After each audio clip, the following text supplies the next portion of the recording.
예, 신율의 뉴스 정면 승부 3부 순서 시작합니다. 제가 여러분한테 항상 드리는 말씀이 있죠. 유튜브 들어가셔서 YTN 라디오 구독해 주시고요. 신율의 뉴스 정면 승부 좋아요와 댓글 부탁드리겠습니다. 자, 이번 신율의 뉴스 정면 승부 3부에서는 특별한 손님과 한번 얘기를 좀 나눠보겠습니다. 윤석열 대통령이 아세안과 G20 정상회의 일정을 마치고 귀국을 했죠. 자, 이번 이 순방을 우리가 어떻게 바라봐야 될지, 정부는 어떤 입장인지 직접 얘기 듣는 시간 마련했습니다. 지금 이 자리에는 산업통상자원부의 장영진 제1차관 나와 계십니다. 안녕하세요. 안녕하세요. 예. 자, 이번에 이게 아세안 G20 정상회의, 뭐 G20 정상회의는 많이는 들었는데 이번에 이렇게 그 아세안하고 G20 정상회의의 가장 그 핵심적 사안, 성과 뭐라고 평가하십니까? 예, 그 성과를 말씀드리기 전에 예. 이번에 대통령께서 방문하신 저 G20 정상회의, 아세안 정상회의에서 인도, 인도네시아, 필리핀 예. 등을 방문했는데 그 나라들이 자원이 가장 많고 또 가장 젊고 가장 또 성장성이 높은 나라입니다. 그래서 특히 이제 그런 국가들과 함께 첨단 산업, 방산, 원전 그리고 농업, 의료 이르기까지 사실 전 분야에 걸쳐서 그 미래 협력을 위한 기반을 만드셨고 20여 건의 MOU를 체결했습니다. 또한 그 녹색 기후 기금에 3억 불을 공여하고 우크라이나에 20억 불의 지원을 약속함으로써 어떤 국제 사회에 우리가 이제 우리나라의 국격에 걸맞는 연대와 협력의 메시지를 냈고요. 또 대통령께서 바쁜 일정 중에서도 20여 개국 정상과 양자회담을 통해서 우리 엑스포 유치를 위해서도 많은 시간을 할애했다고 할 수 있겠습니다. 그 인도네시아 갔을 때는 몇 조 원 뭐 있잖아요. 뭐 그 어떤 프로젝트 나오지 않았나요? 뭐 지금 인도네시아에서요. 예. 지금 그 22건의 MOU와 계약이 체결됐는데 예. 그중에 이제 2건은 실제 계약도 있었습니다. 그런데 지금 아시다시피 아세안 자체가 우리나라에서 중국에 이어서 두 번째로 큰 시장입니다.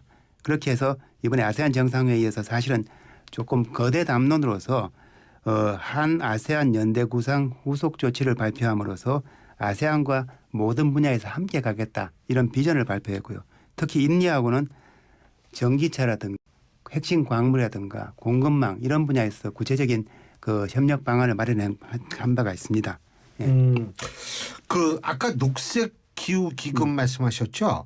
결국 이거는 우리가 뭐 이 기금에 돈을 낸다라는 그런 차원을 넘어서 이제 우리나라가 국제 사회에서 나름대로의 역할을 하겠다. 뭐 이런 그렇죠. 의미 부여가 예. 가능한 예. 거잖아요. 그죠? 예. 그리고 이 필리핀하고 FTA인가요? 뭐 예. 체결했죠. 예. 그 어떻게 보세요, 그거는? 그러니까 지금 그 아세안 국가들도 지금 친환경 기후변화 대응이 굉장히 중요한 이슈로 떠오르고 예. 노력을 하고 있습니다. 특히 그 아세안 국가들도 지금 친환경차, 전기 이륜차 이런 것들을 그 보급하기 위해서 적극 노력하고 있는데 재밌는 거는 아세안에서 자동차 시장은 일본이 독보적으로 1위입니다. 그런데 그 전기차 말고 그냥 차요? 예. 그런데 전기차로 보면 우리가 독보적인 1위입니다. 그리고 그렇군요. 아까 말씀드렸다시피 아세안 국가들이 전기차나 전기 오토바이 보급을 늘리기 때문에 앞으로 이 시장이 더 커질 거고 우리가 지금 갖고 있는 1위의 시장을 더 키우기 위해서 이번에 대통령께서 가셔서 특히 인니하고는 예를 들어서 한인미 모빌리티 협력센터도 만들고 그다음에 인프라라든가 인력이라든가 R&D라든가 하여튼 정책 이르기까지 종합적인 발전 그 방안을 협의하고 오셨다고 말씀드릴 수 있고 필리핀하고도 그 FTA를 체결 통해서 우리 자동차 수출이 늘어날 수 있는 기반을 마련했습니다. 그건 몰랐네요. 물론 동남아 가보니까 일본 차는 많더라고요. 예. 근데 전기차는 우리 게 많고. 예, 이제 초기 단계이긴 하지만 우리가 지금 앞서 나가고 있습니다. 예. 그렇군요. 근데 뭐 어쨌든 또 하나 그 G20 정상회의가 이번에 인도에서 열렸죠. 그죠? 그렇죠. 그렇죠. 예. 근데 인도 뭐 G20 정상회의도 저거지만 또 인도와의 정상회담을 했을 거고 그래가지고 뭐 우주 개발 특히 인도는 얼마 전에 그 달에 그렇죠. 저기 예.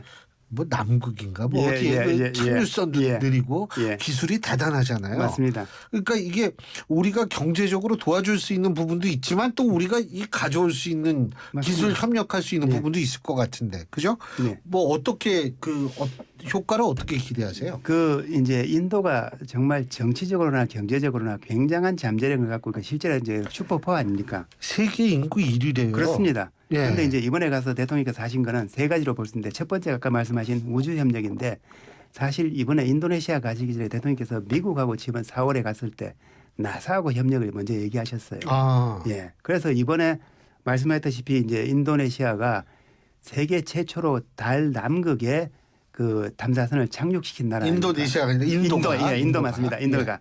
그래서 거기 그 항공우주청하고 우리하고 협력 그 프로그램을 만들고 하기로 했기 때문에 아까 말씀드린 나사하고 또 인도하고 같이 한다면 우리 그 항공우주 산업이 비약적으로 발전할 수 있는 어떤 계기를 마련했고 또 그런 계기에 우리가 지금 항공우주청 설립법이 국회에 와 있지 않습니까?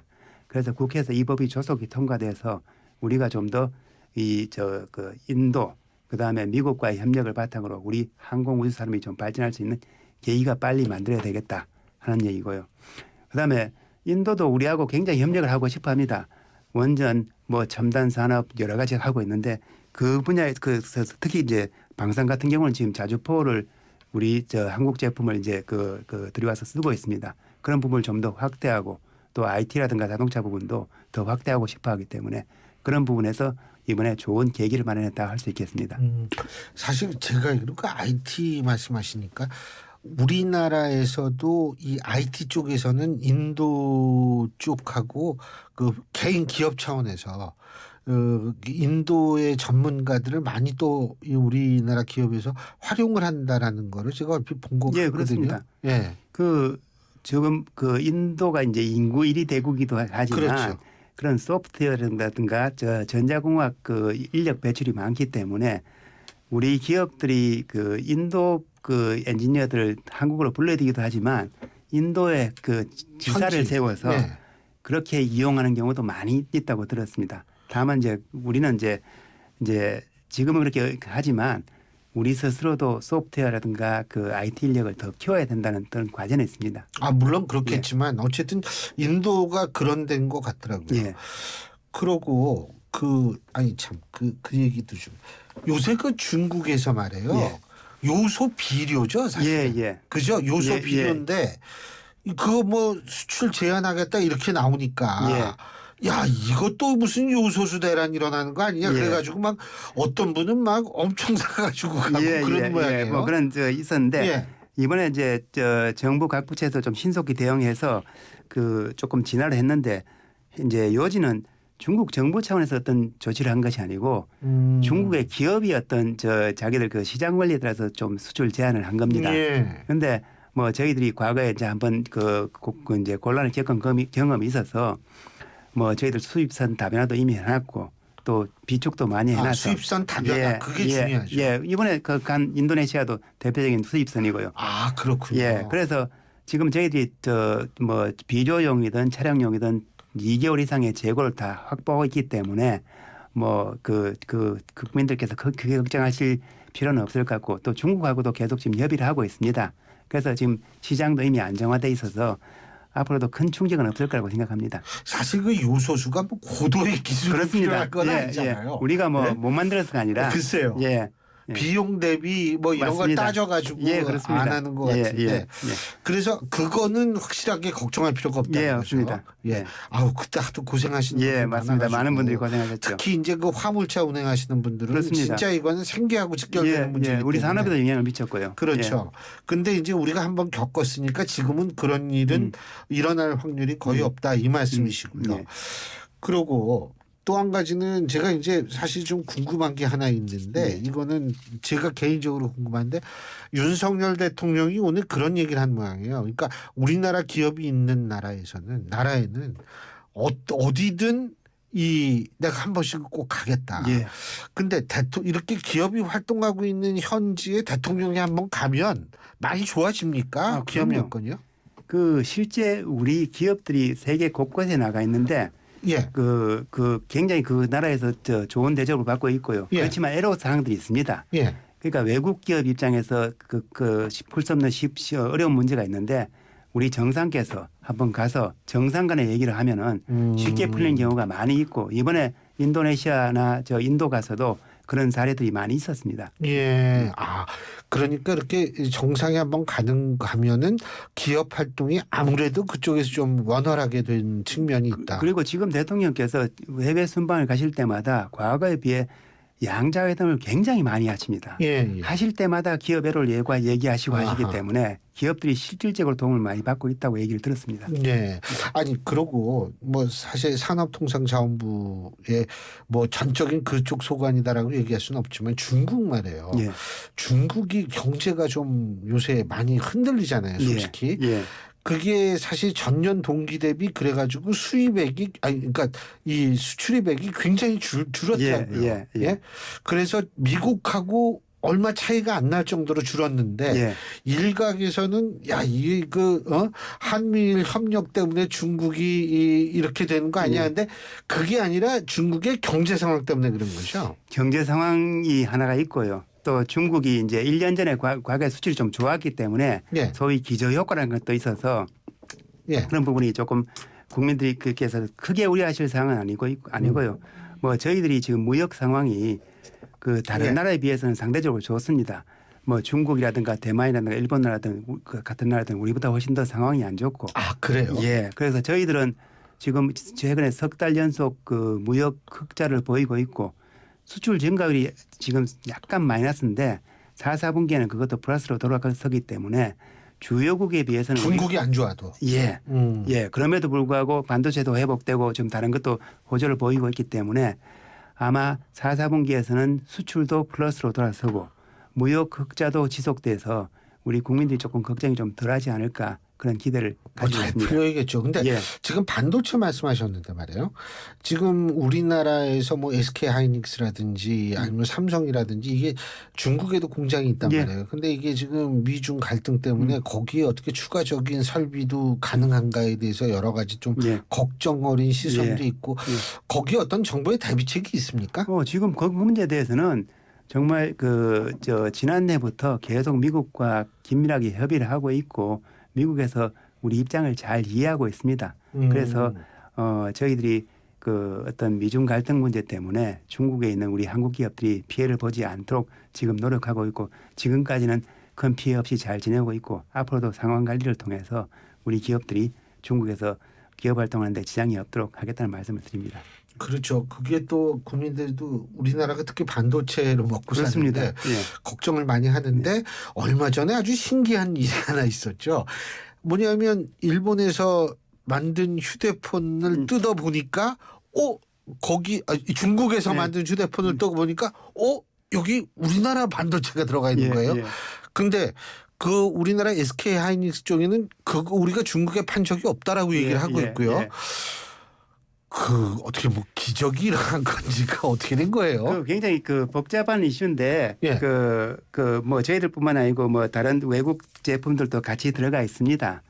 근데 우리 해당 업체나 우리 정부에서도 그런 부분을 지금 면밀히 파악하고 있고 또 정부 간에도 긴밀하게 논의를 하고 있어서 그런 부분이 우리 어떤 기업들의 활동에 그게 이제 미국과의 관계도 또 중요한 문제가 대두될 수 있으니까요. 그래서 굉장히 중요한 문제지만 정부 간에 또 기업과 정부 간에 지금 소통이 잘 되고 있어서 그 문제가 어떤 기업한테 부담이 안 되도록 상황 관리를 하고 있다는 말씀을 드립니다. 우리 차관님은 추석 때도 근무하십니까? 저 상황이 있을 것 같습니다. 근데 이 추석이 다가오고 그러니까 지금 사실은 요새 뉴스 본 말이에요. 추석 앞두고 있는데 물가가 오른다. 막 이런 거 계속 뉴스에 나오거든요. 그죠? 거기다가 기름값도 오른다 그러죠. 자, 이거 어떻게 보세요? 기름값 그것도 굉장히 중요한 부분인데. 지금 주요 산업이 계속 감산을 하고 있고 또 여러 가지 다른 이슈가 있어가지고 유가가 지금 한 90불대에서 쉽게 떨어질 것 같지는 않습니다. 그래서 이제 우리 정부에서도 우리 국민들의 좀 부담을 덜어드리기 위해서 저번에 이제 유류세 감면 조치를 2달간 연장을 해서 10월 말까지 연장을 했고 예. 또 그게 우리 주유소에서 실제 잘 이행이 되고 있는지 저희들이 면밀히 지금 모니터링하면서 우리 국민들이 어떤 그 기름값 부담이 높아지지 않도록 관리하고 있고요. 또 뭐 경우에 따라서는 이게 더 악화될 수도 있지 않습니까? 그랬을 때는 우리가 에너지 바우처라든가 할당 관세라든가 좀 필요한 더 조치를 해서 우리 국민들이 너무 큰 부담이 되지 않게 좀 잘 관리해 나가겠다는 말씀을 드립니다. 그 뭐 서울시에서도 저기 그걸 뭐라 그러더라? 그 한 달에 6만 5천 원 내면 예? 지하철도 맘대로 타고 버스도 맘대로 그게 타고. 외국에서는 다 이미 많이 예, 하고 있는 독일은 제가 독일에서 유학했던 게 몇십 년 전이죠. 예. 근데 그때 이미 있었거든요, 예. 사실은. 예. 왜 우리나라에서 어쨌든 그거 좋은데 그런 것처럼 정부에서도 유가를 철저하게 좀 부담 안 가게 관리를 예. 해 주셔야겠죠. 알겠습니다. 예. 예. 그게 또 아주 중요하고 어쨌든 여러 가지 준비를 해서 최소한 얼마 선 되면 이게 좀 어떤 대책 뭐 이런 게 다 준비가 뭐 플랜이 저희들이 돼 당연히 있겠죠. 정책 당국에서는 그런 그 여러 가지 상황에 맞는 그 옵션을 준비하고 있다고 말씀드리겠습니다. 예. 예. 뭐 사실 옛날에는 공무원 좋다 그러는데 추석도 쉬시지도 못하고 이거 종교없네요. 아니 근데 어쨌든 우리나라가 잘 풀려야겠죠. 경제가 그렇습니다. 특히 잘 풀려야 되기 예. 때문에 그런 부분에 대해서 앞으로도 많은 노력을 좀 기울여 주시기 예. 바라겠습니다. 알겠습니다. 오늘 이렇게 직접 나와주셔서 고맙습니다. 네, 감사합니다. 예. 예. 지금까지 산업통상자원부 장영진 제1차관과 함께했습니다.